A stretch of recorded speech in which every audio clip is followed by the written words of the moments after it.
Веќе во првите 100 дена успеавме да создадеме конкретни проекти и да ги исцртиме конјунктурите на проектите кои ќе следат во најскоро време. Така, например, успеавме целосно да ги реновираме вратите и прозорците во детската градинка Цветови, а по оштетувањето да го санираме и покривот од градинката.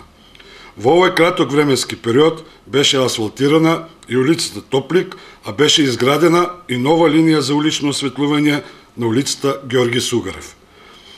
Во една максимално транспарентна постапка беше донесен и буџетот на општина Гевгелија за 2018 година. Очекуваме дека во наредните неколку месеци со работа ќе започне и пречистителната станица, како и дека ќе заврши и проектот за новиот водоснабдителен систем.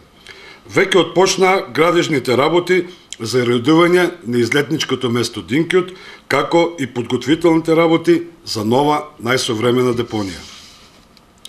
Заедно со градоначалниците од Југоисточниот плански регион ќе изградиме 2 прифатилишта за бездомни животни, од кои едниот ќе биде во Струмица, а другиот во Гевгелија. Со грантот кој го добивме од германската КФВ банка во наредните 2 години ќе работиме на изградба на водоводен и канализационен систем во оние делови од градот и населените места кои досега беа запоставувани во овој поглед.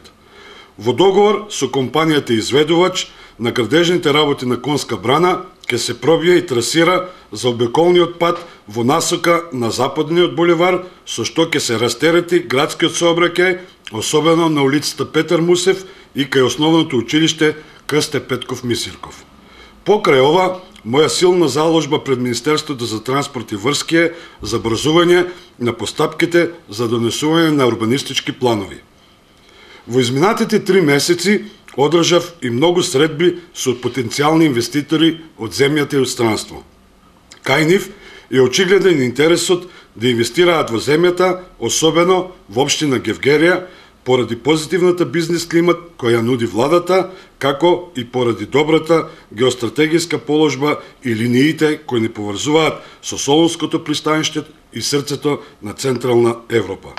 Освен средбите со странските инвеститори, одржавме и средби со представници на различни бизнес сектори во Гевгелија.